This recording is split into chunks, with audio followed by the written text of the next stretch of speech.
आज मी जन्म हा विषय घेतला आहे. आपला जन्म आपल्या आईवडिलांमध्ये झाला. त्यांचा जन्म त्यांचे आईवडील.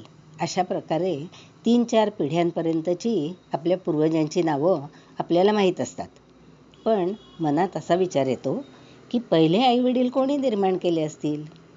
दासबोध, गीता यांच्या वाचनातून आणि थोड्या अभ्यासातून या सृष्टी निर्मितीची थोडी माहिती आपल्याला आता झाली आहे. परब्रह्म, परमात्मा किंवा सोप्या भाषेत आपण त्याला परमेश्वर असं म्हणूयात. याला एकोहम बहुस्यामी असे स्फुरण झाले. म्हणून त्याने सृष्टी निर्माण करण्यासाठी ब्रह्मदेवाची निर्मिती केली व त्याला सृष्टी निर्माण करण्यास सांगितले. प्रथम 3 देव निर्माण झाले. ब्रह्मदेव रजोगुणी, सृष्टी निर्माण करता. दुसरा विष्णू सत्वगुणी, तो पालन पोषण संवर्धन करतो. तिसरा शंकर तमोगुणी, तो संहार करतो. या ब्रह्मदेवाने सृष्टी निर्मितीसाठी तप केले आणि तपोबलाने सनक, सनातन, सनंदन आणि सनतकुमार असे 4 पुत्र निर्माण केले.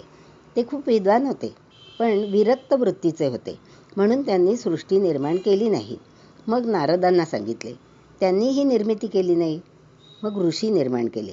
त्यांनी ही सृष्टी निर्माण केली, वेदांची निर्मिती केली आणि धर्माची स्थापना व सृष्टी निर्मिती झाली. म्हणजे आपण जे गोत्राची नावं घेतो तेच ऋषी, आपले मूळ पूर्वज, त्यांनी आपल्याला जन्माला घातलं. दुसरा एक विचार आहे की ब्रह्माने माया निर्माण केली.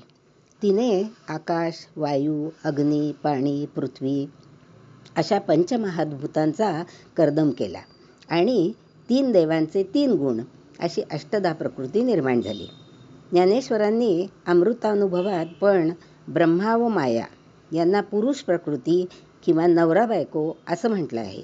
हे दोघे 2 दिसत असले तरी एक रूप अर्धनारी नटेश्वर रूपात आहेत.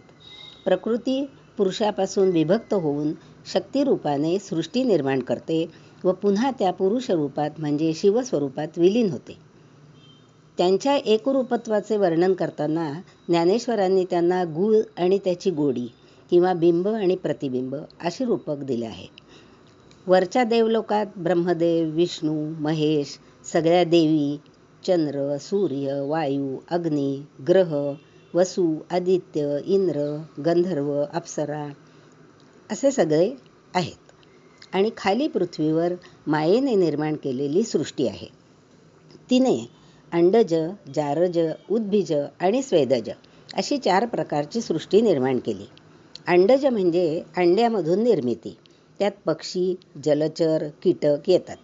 जारज म्हणजे स्त्रीचं रक्त आणि पुरुषाचे रेत यापासून निर्मिती. यात माणसं आणि पशु येतात. उद्भिज म्हणजे बीजापासून निर्मिती. ती वनस्पतींची आहे. आणि स्वेदज म्हणजे घामातून निर्मिती. ती ढेकूण वगैरे अजून काही आहे.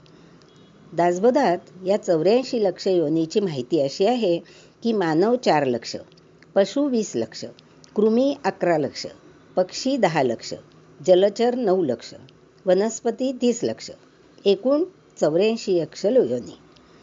या सजीव सृष्टीत काही अतिविशाल तर काही अगदी सूक्ष्म जीवही आहेत. या सगळ्यांची वाढ होण्यासाठी त्यांचे चलनवलन व्हावे म्हणून ज्ञानेंद्रिये, कर्मेंद्रिये, मन, बुद्धी, चित्त, अहंकार या सर्वांची निर्मिती झाली.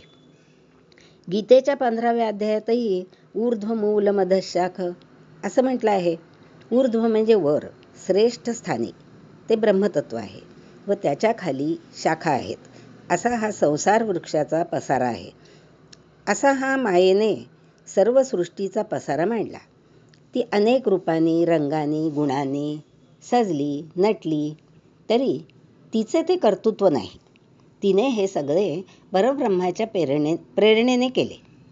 ते ब्रह्मतत्व प्राणरूपाने जेव्हा जीवाच्या शरीरात प्रवेश करते तेव्हाच तो जीव जन्माला येतो व त्याच्या शक्तीने जीवाचे सर्व व्यवहार चालतात. ज्ञानेंद्रियांना त्याच्यामुळे शक्ती मिळते. त्याला तन्मात्रा असं म्हणतात. शरीराच्या वाढीसाठी आपण जे अन्न खातो ते जठरात पचवलं जातं. आपलं शरीर हा एक कारखानाच आहे. त्यातले वेगवेगळे अवयव आहेत. त्यांचं वेगवेगळं कार्य आहे. जठरात अन्न पचतं, त्याचं रक्तात रूपांतर होतं. व सर्व शरीरभर ते पुरवण्यासाठी नलिका आहेत. श्वासातून नाकावाटे आपण हवा घेतो, ती पण शरीरभर पसरविली जाते. हे सर्व त्या परमेश्वराच्या कृपेमुळे होते. रोज अनेक पेशी निर्माण होतात आणि नष्ट होतात. या परमेश्वरालाच आपण जो शरीरामध्ये आहे, जीवरूपाने आहे, त्याला आपण जीवात्मा किंवा चेतनारूप असं म्हणतो. तो असेपर्यंत माणूस जगतो. जेव्हा तो हे शरीर सोडून जातो तेव्हा माणूस मरतो. म्हणजे जन्माला घालणाराही तोच आहे आणि मारणाराही तोच आहे. म्हणून त्याला कर्ता करविता असं म्हणतात. हा जीवात्मा शरीर सोडताना माणसांच्या वासना घेऊन बाहेर पडतो. माणसांच्याच असं नाही, सर्व प्राण्यांच्या. त्या वासना ज्या प्रकारच्या असतील त्याप्रमाणे त्याला पुन्हा जन्म मिळतो. प्रत्येक माणसाचा स्वभाव हा वेगळा वेगळा असतो. कारण त्याच्या मागील जन्मातील पापपुण्याप्रमाणे म्हणजे त्याच्या संचिताप्रमाणे त्याला नवा जन्म मिळतो व त्याप्रमाणे तो सुखदुःख भोगतो. शरीराबरोबर जीवात्माही सुखदुःख भोगतो असं भासतं, पण तो त्यापासून अलिप्त असतो. परमात्मा आपल्याला दिसत नसला तरी त्याचं अस्तित्व आहे. जशी वीज आपल्याला दिसत नाही, पण फ्रीज, टीव्ही, पंखा, लाईट यातून तिचं अस्तित्व आपल्याला जाणवतं. माया माणसाला मोहपाशात अडकवते, त्यामुळे त्याला परमेश्वराचे स्मरण होत नाही. जास्तीत जास्त सुखप्राप्तीसाठी माणूस देवी देवतांची अनेक तऱ्हेने पूजा करतो, उपासना करतो. पण त्या निर्माण करणाराही तो परमेश्वरच आहे. गीतेने त्याला पुरुषोत्तम असं म्हटलं आहे.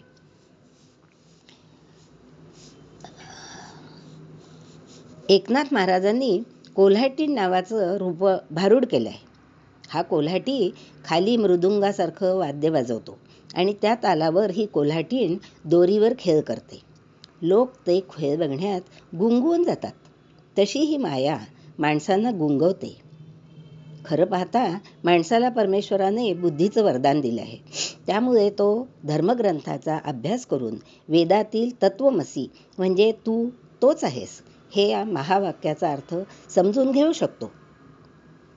हे तत्व जाणण्यासाठी संतांनी उपासना दिली आहे, वेळोवेळी मार्गदर्शन केले आहे. पण तरी माणूस मायेच्या पाशात अडकून स्वतःचा उद्धार करून घेत नाही आणि त्यामुळे पुन्हा पुन्हा जन्माला येतो. आता हे सगळं आध्यात्मिक विवरण झालं.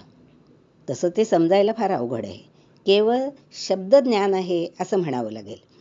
कारण प्रत्यक्ष ज्ञानेंद्रियांनी या ब्रह्मस्वरूपाला पाहता येत नाही. अंतःचक्षूने त्याला बघावे लागेल. त्यासाठी देहासक्ती नाहीशी व्हायला पाहिजे. विवेक वैराग्य अंगी यायला पाहिजे. तसेच मुख्य म्हणजे अहंकार नाहीसा झाला पाहिजे. आता व्यावहारिक दृष्टीने विचार करायचा तर आपल्याला आपले आईवडील जन्माला घालतात, पालन पोषण करतात, आपल्यावर चांगले संस्कार करतात. त्यांना आपण परमेश्वरच मानावे. तो त्यांचा मान आहे. त्यांच्याविषयी कृतज्ञताभाव असायलाच पाहिजे. हा निसर्गाचा नियम आहे. आपण किडामुंगीसारख्या क्षुद्र जन्माला आलो नाही आणि आज परमेश्वराविषयीचा विचार करण्याची बुद्धी आपल्याला होते.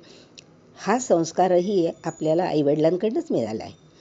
आज जगात माझं जे उषा हे नाव आहे, हे रूपरंग आहे, हे माझ्या आईवडिलांच्या नावाशी जोडलेलं आहे. जन्मापासून मृत्यूपर्यंत ते तसं जोडलेलं राहणार आहे. म्हणून त्यांना कोटी कोटी प्रणाम. सध्या पितृपक्ष आहे. आपल्या हिंदू धर्मात पितरांच्या स्मरणासाठी या 15 दिवसाचा कालावधी नेमून दिला आहे. आणि आज या जन्म विषयाच्या निमित्ताने हे चिंतन घडतं आहे. त्याच्यानंतर आता लगेच नवरात्र येणार आहे. त्या नवरात्रात आपण भवानीचा आदिशक्तीची उपासना करणार आहोत. तिला प्रार्थना करूयात की आम्हाला या मायेच्या पाशातून सोडव आणि जन्ममृत्यूच्या फेऱ्यातून सोडव. धन्यवाद.